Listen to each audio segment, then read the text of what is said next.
Ibu-ibu woman in Christ yang diberkati Tuhan. Sambil melambaikan tangannya katakan shalom. Shalom. Tepuk tangan sorak-sorai buat kebaikan Tuhan. Haleluya. Kita bersyukur kita boleh ada di penghujung tahun 2021. Saya percaya apapun yang kita boleh lewati, apapun yang kita boleh hadapi, kondisi apapun yang kita hadapi, kita percaya bahwa tangan Tuhan yang selalu menopang kita hingga kita boleh ada sampai saat ini. Sekali lagi kasih tepuk tangan bagi Tuhan kita yang luar biasa. Haleluya. Mari kita mau sambut Sang Penebus dunia. Dia Tuhan Juru Selamat kita yang sudah lahir. Haleluya. Mari bersama-sama kita bertepuk tangan, ibu-ibu yang di rumah, ibu-ibu yang mungkin ada di kantor, ibu-ibu yang mungkin ada dalam perjalanan. Mari ekspresikan kebaikan Tuhan. Haleluya.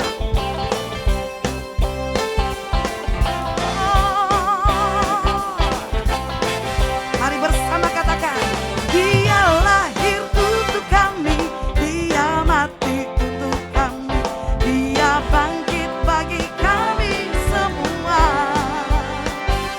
Dia itu Tuhan kami, Dia Yesus Allah kami, Dia Raja di atas segala raja. Dia lahir untuk kami, Dia mati untuk kami, Dia bangkit bagi kami semua. Dia itu Tuhan kami, Dia itu Allah kami, Dia Raja di atas segala raja. Dia itu firman Allah yang turun ke bumi, yang jadi sama dengan manusia. Oh, Dia Yesus sobat kami, Dia Yesus Allah kami, Sang Penebus Juru Selamat dunia. Lebih lagi tepuk tangan bagi Tuhan kita. Haleluya. Katakan, Dia lahir untuk kami, Dia mati untuk kami. Amin. Bagi kami semua. Katakan, Dia itu Tuhan kami, Itu Tuhan kami. Dia itu Allah kami, Dia Raja di atas segala raja. Dia itu firman Allah yang turun ke bumi, yang jadi sama dengan manusia. Dia Yesus sobat kami, Dia Yesus Allah kami, Sang Penebus Juru Selamat dunia. Haleluya. Dia Sang Penebus, Dia yang menyelamatkan setiap umat manusia. Sebab itu kita bersyukur buat kebaikan Tuhan. Haleluya.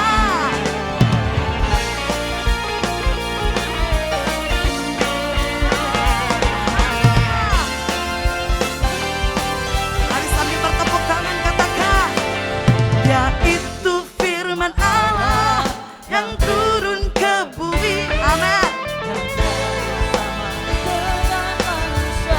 Oh, Dia Yesus sobat kami, Dia Yesus Allah kami, Sang Penebus Juru Selamat.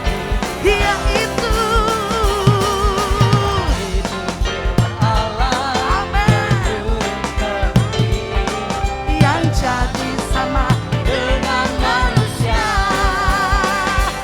Dia Yesus sobat kami, Dia Yesus Allah kami, Sang Penebus Juru Selamat. Sang Penebus, Sang Penebus, Sang Penebus Juru Selamat dunia. Sorakan haleluya. Sorakan haleluya. Dia Raja yang sudah datang ke dunia. Oh. Mari kita naikkan syukur kita kepada Tuhan. Katakan Engkau baik Tuhan. Katakan Engkau sungguh sangat baik dalam hidup kami. Terima kasih untuk penyertaan-Mu, untuk penyertaan-Mu bagi setiap kami.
Pemerintahan berada di bahunya.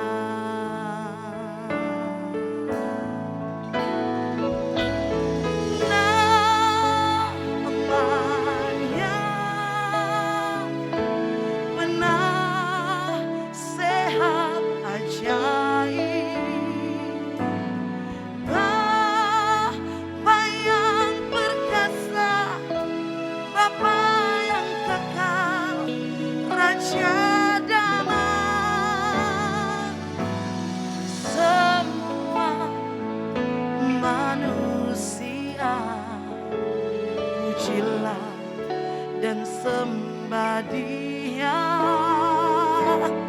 Glory bagi Dia. Haleluya. Amin. Kasih tepuk tangan buat Sang Penebus kita.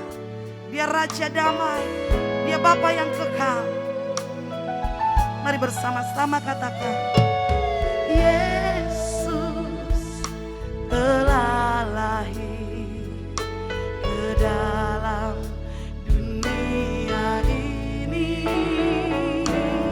Lambang pemerintahan berada di bahunya.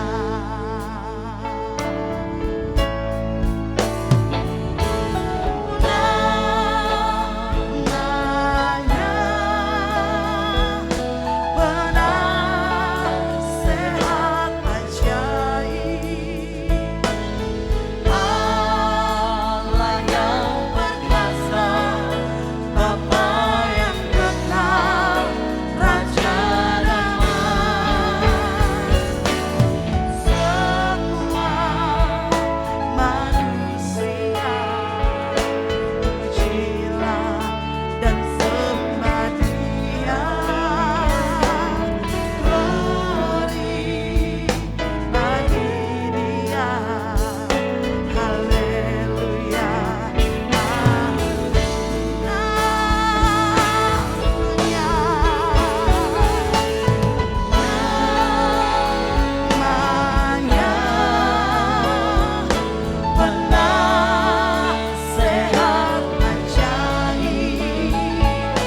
sorak-sorai bagi Yesus Tuhan, Sang Raja Damai, Sang Raja Damai.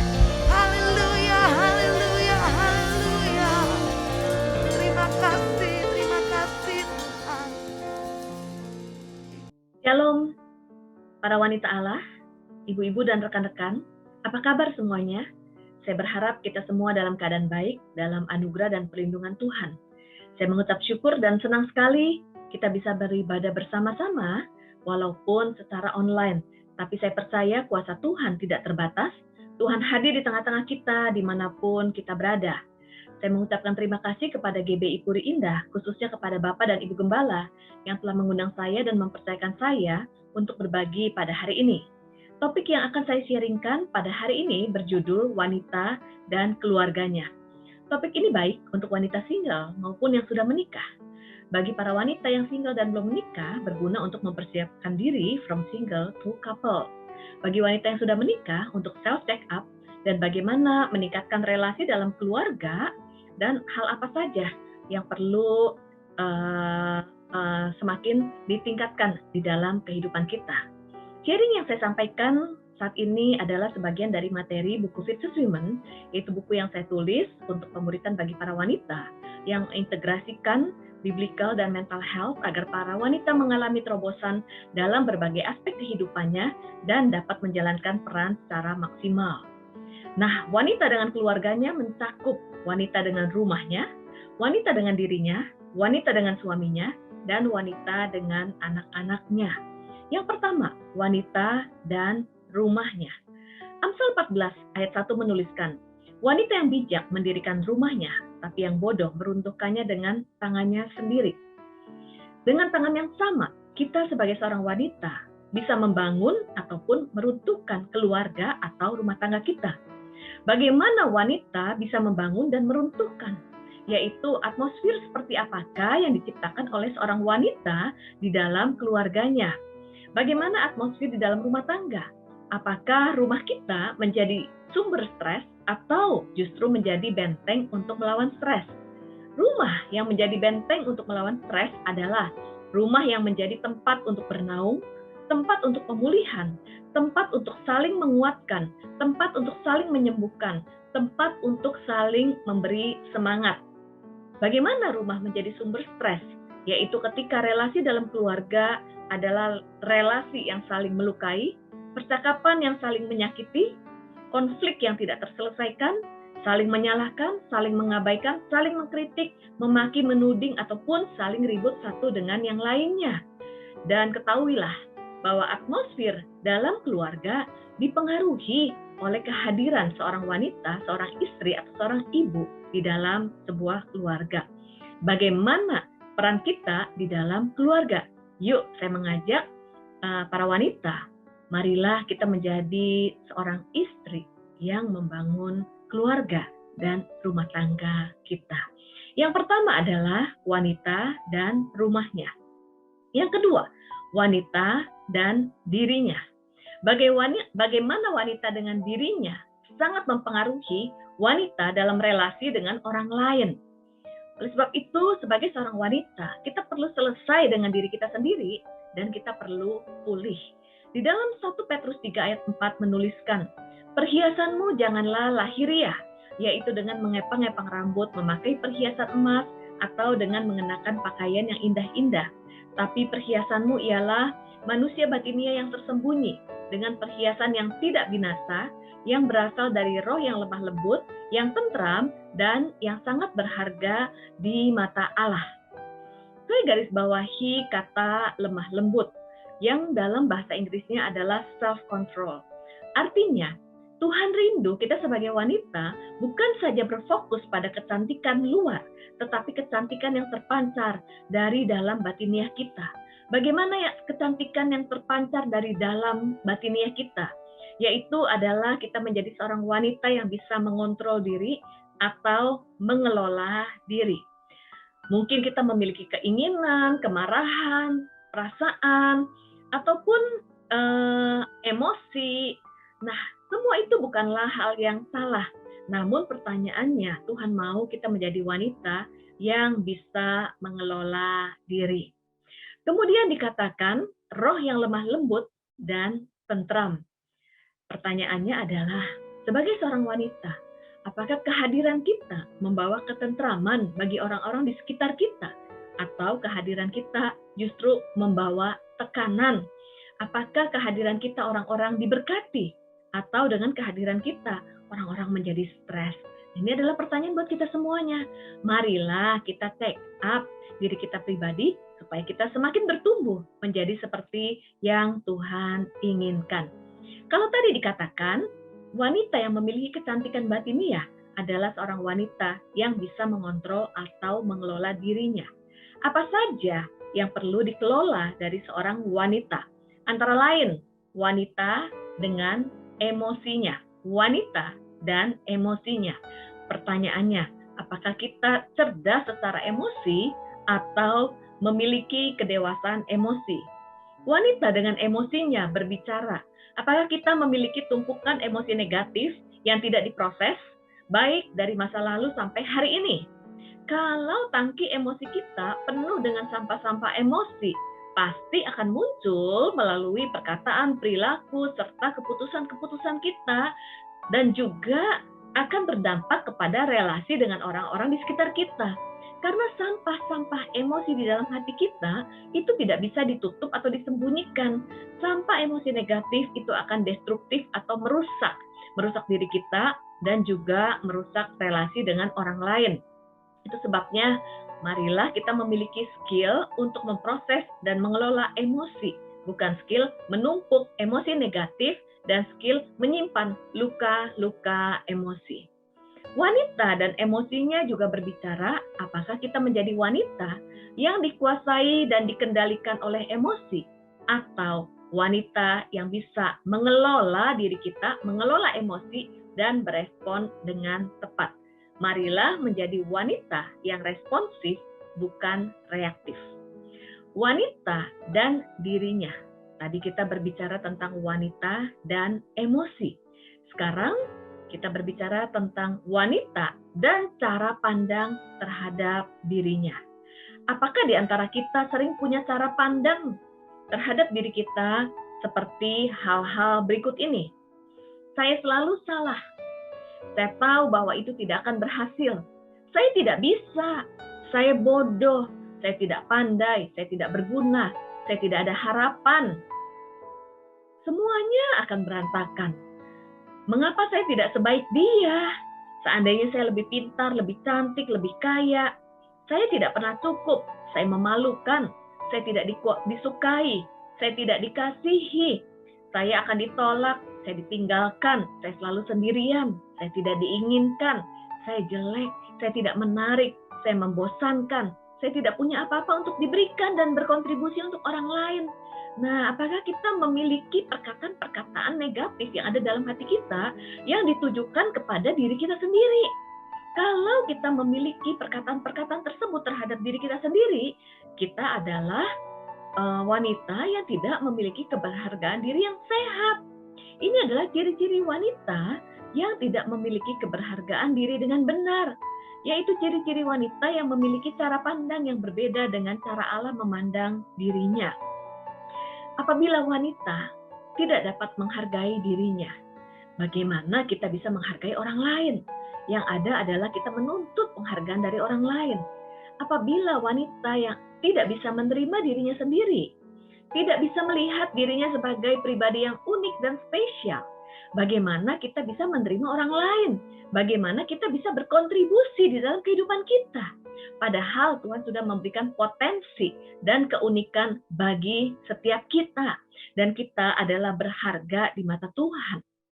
Kalau kita tidak sadar dengan keberhargaan diri kita dan tidak bisa menerima keunikan diri kita, hal ini juga akan mempengaruhi relasi kita dengan orang lain.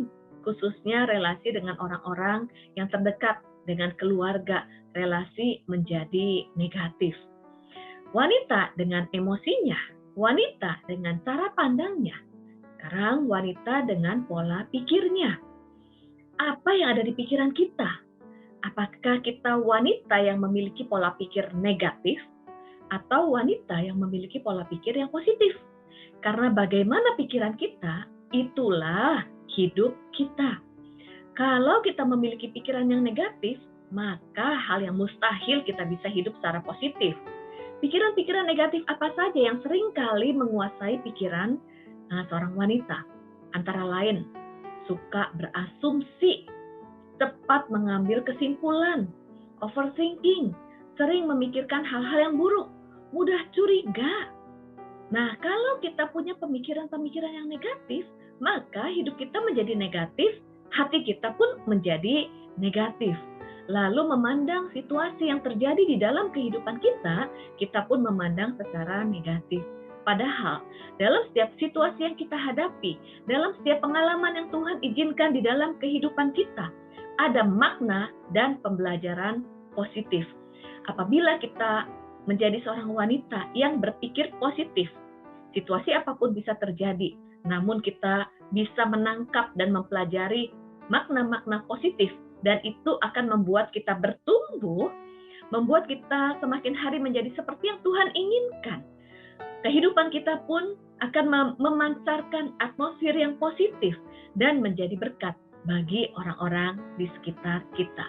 Oleh sebab itu, yuk marilah kita sebagai wanita terus berproses untuk semakin hari kita semakin pulih, karena wanita yang selesai dengan dirinya, hidupnya akan memberkati orang lain. Nah, kalau tadi yang pertama, wanita dengan rumahnya, yang kedua, wanita dengan dirinya sendiri, yang ketiga adalah wanita dengan suaminya. Apa yang tertulis di dalam firman Tuhan? Wanita dengan suaminya. Di Kejadian 2 menuliskan, pada saat Tuhan menciptakan manusia, Tuhan mengatakan tidak baik jika manusia atau pria hidup seorang diri saja. Maka Tuhan akan memberikan penolong yang sepadan. Artinya, kita sebagai seorang wanita diciptakan Tuhan untuk menjadi penolong bagi suami kita. Apa artinya menjadi penolong? Menjadi penolong artinya saat kita menikah antara wanita dengan suaminya, sebenarnya adalah untuk saling melengkapi, saling menyesuaikan, menjadi keluarga, menjadi tim yang kuat. Nah, ada perbedaan antara pria dan wanita. Ada perbedaan kepribadian, perbedaan talenta, perbedaan keunikan. Saat Tuhan mempersatukan kita, para wanita, dengan pasangan, dengan suami kita, tujuannya adalah untuk kita menjadi komplit, saling mengisi satu dengan yang lain, menjadi tim yang kuat untuk melayani Tuhan dan memuliakan nama Tuhan. Tapi seringkali di dalam relasi antara suami istri yang ada adalah pertengkaran. Perbedaan menjadi sumber pertengkaran. Itu sebabnya, yuk kita perlu menyadari bahwa di dalam kehidupan pernikahan sepanjang hidup, kita akan terus-menerus menyesuaikan diri. Kita akan terus-menerus memanage perbedaan. Perbedaan itu adalah hal yang wajar. Konflik mungkin terjadi, tetapi apabila kita bisa mengelola konflik antara pasangan suami istri, maka relasi kita akan bertumbuh. Pernikahan kita akan menjadi kuat. Dan di dalam perbedaan atau gesekan yang ada antara kita dengan pasangan, sebenarnya Tuhan sedang membentuk setiap kita, khususnya para wanita, untuk menjadi pribadi seperti yang Tuhan inginkan, bukan menjadi pribadi seperti yang kita inginkan. Oleh sebab itu, dengan perbedaan yang ada antara kita dengan suami, marilah kita belajar untuk menyesuaikan dan saling melengkapi, bukan untuk mengubah atau memaksa suami kita menjadi seperti yang kita harapkan. Seringkali wanita ingin mengubah suaminya dengan apa? Dengan emosi, kemarahan, nada tinggi, dengan merajuk, menuntut, atau drama queen.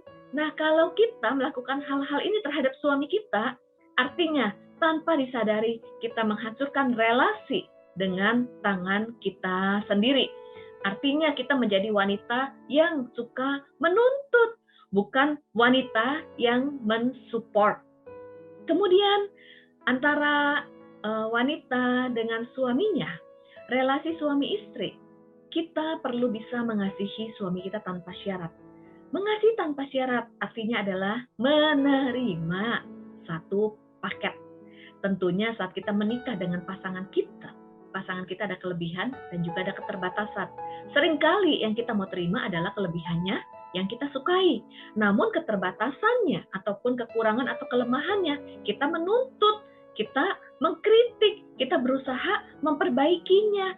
Yang Tuhan mau adalah pada saat kita menjadi penolong, kita melengkapi, kita menolong talenta, keunikan yang Tuhan berikan kepada kita sebagai seorang wanita, sebagai seorang istri adalah untuk menolong suami untuk menjadi semakin bertumbuh maksimal di dalam kehidupannya. Satu hal lagi yang penting adalah dalam relasi suami dan istri. Di Efesus 5 ayat 24 menuliskan bahwa hai istri-istri, tunduklah kepada suamimu seperti kepada Tuhan. Tuhan mau kita sebagai istri tunduk kepada suami yang adalah kepala istri. Nah, kalau kita melihat di dalam Alkitab ada beberapa contoh para istri atau wanita yang terpleset di dalam relasinya dengan pasangannya. Antara lain, mungkin Sarah yang pernah menghasut suaminya Abraham untuk mengambil keputusan. Kemudian Herodias yang mengontrol suaminya dari belakang untuk melakukan keputusan-keputusan yang tidak tepat. Lalu kita juga melihat Isabel yang take over tugas suaminya, yang seharusnya suami menjadi pemimpin, menjadi kepala, namun istrinya mengambil alih peran suaminya. Ada juga Ribka yang mengambil keputusan diam-diam. Ada juga Hawa yang mempengaruhi suaminya. Nah, peran yang Tuhan berikan buat setiap wanita bukanlah mengontrol suami, menuntut suami, memimpin suami, namun Tuhan mau kita tunduk kepada suami kita dan menjadi penolong yang sepadan. Yang ketiga adalah wanita dan suaminya. Bagaimana dengan kita?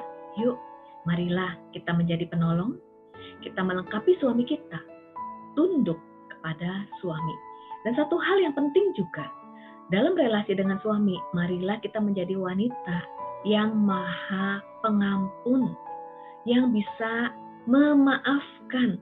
Karena saat kita berelasi dengan pasangan, kita berelasi dengan orang yang tidak sempurna.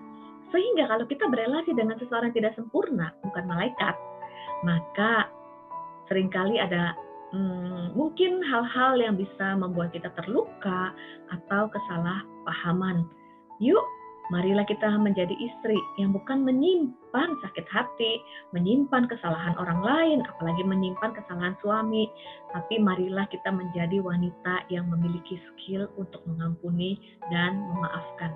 Karena kalau kita tidak mau mengampuni atau memaafkan, tangki hati kita ini penuh dengan sampah-sampah emosi negatif yang akan mempengaruhi perkataan dan perilaku kita. Yang keempat adalah wanita dengan anak-anaknya. Tuhan mau kita menjadi seorang ibu yang mendidik anak-anak kita sesuai dengan prinsip firman Tuhan. Di Amsal 22 ayat 6 menuliskan, didiklah orang muda menurut jalan yang patut baginya, maka pada masa tuanya pun ia tidak akan menyimpang daripada jalan itu. Tuhan mau kita mendidik anak-anak kita untuk menjadi anak-anak yang ilahi. Di dalam Mazmur 127 menuliskan seperti anak panah di tangan pahlawan, demikian anak-anak pada masa mudanya. Anak-anak kita ini seperti anak panah yang perlu dibentuk, perlu dididik, perlu diproses. Dan kita sebagai orang tua, khususnya sebagai ibu, kita diberi tanggung jawab sebagai pahlawan untuk mendidik anak-anak kita. Bagaimanakah mendidik anak-anak kita? Ada hal yang penting, yang utama untuk bisa mendidik anak-anak dengan baik adalah di dalam Mazmur 133, yaitu relasi antara suami dan istri adalah relasi yang rukun, relasi yang memiliki kesatuan hati. Kenapa kesatuan hati antara suami dan istri itu penting bagi anak-anak? Karena apabila suami dan istri sehati, maka akan menciptakan atmosfer yang aman, atmosfer yang penuh kasih di dalam keluarga. dan anak-anak akan tumbuh berkembang menjadi anak-anak yang aman, anak-anak yang dikasihi, merasa dikasihi. Dan anak-anak juga perlu kepastian bahwa papa dan mama saling mengasihi. Nah, pada saat saya melayani di pelayanan konseling, seringkali bertemu dengan anak-anak atau remaja yang memiliki masalah. Saat digali akar masalah sebenarnya, anak-anak itu stres. Dan sumber stres yang utama adalah papa dan mama konflik.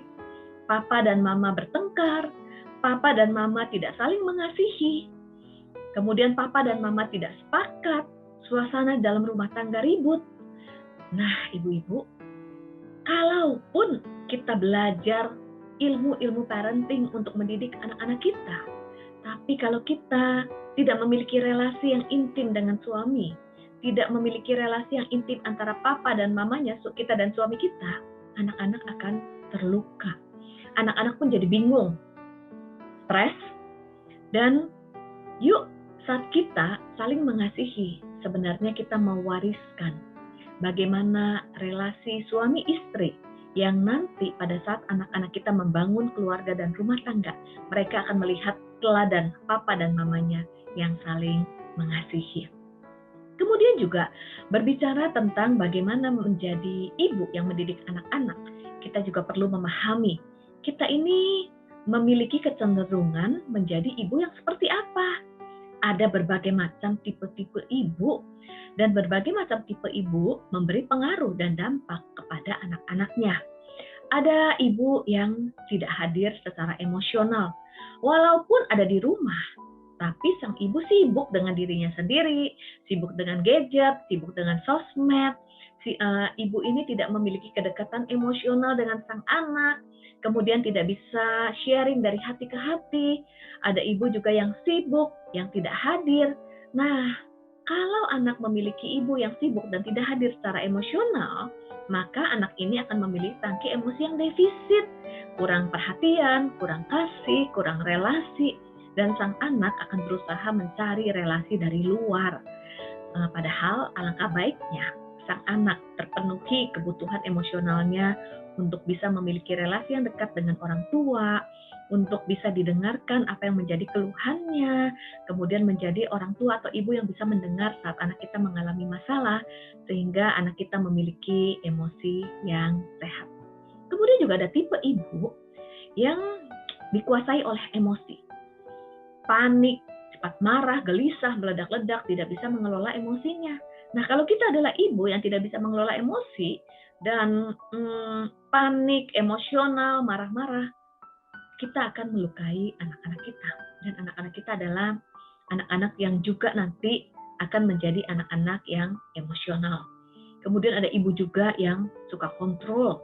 Kita menjadi ibu yang sering kali mengontrol anak-anak kita, membuat aturan, kemudian banyak aturan, suka mengkritik, memaksakan kehendak kepada anak-anak kita, dan hasilnya anak-anak kita menjadi anak yang takut kepada mamanya, anak yang kurang inisiatif, anak yang tidak bisa mengembangkan dirinya sendiri.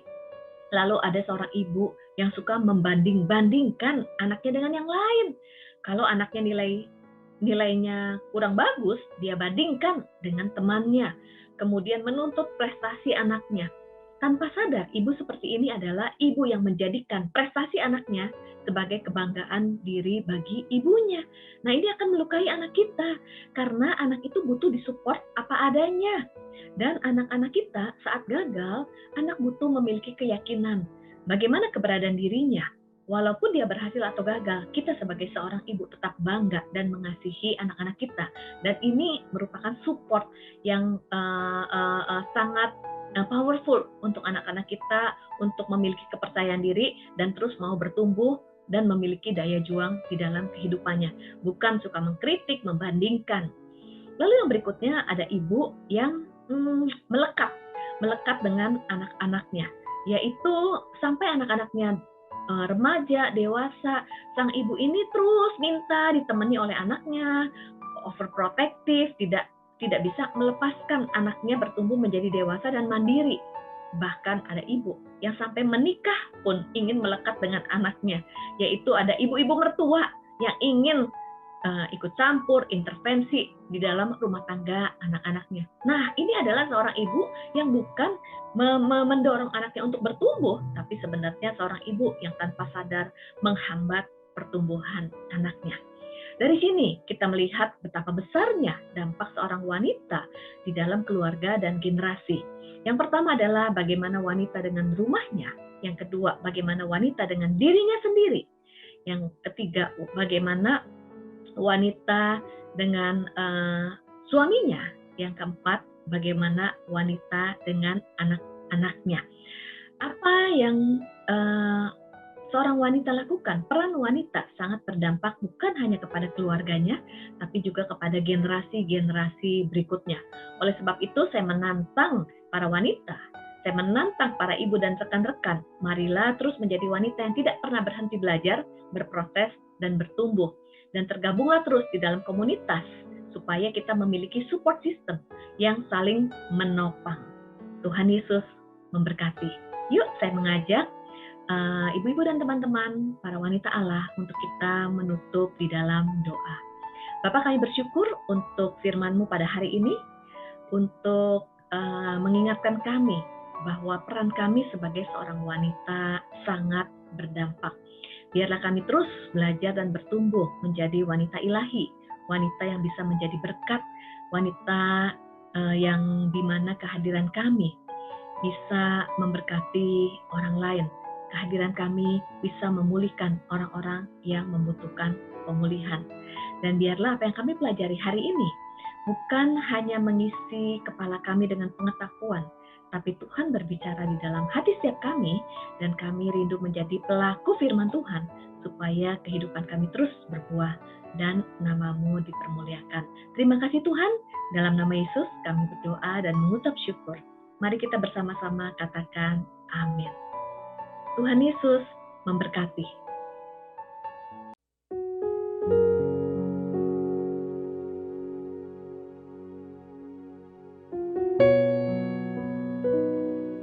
Haleluya, haleluya.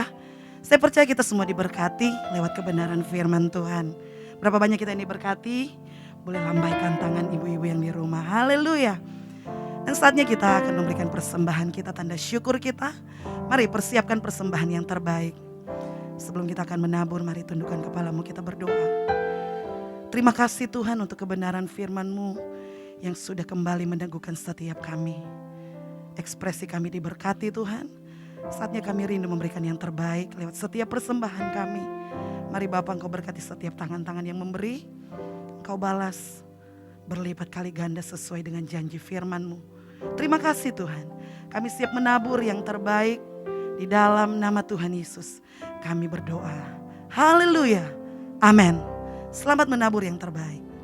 Kepada Pastor Iliana Widodo, saya mengucapkan terima kasih banyak buat pelayanan Ibu. Dan saya berdoa Tuhan memakai Ibu lebih dahsyat lagi buat di waktu yang akan datang.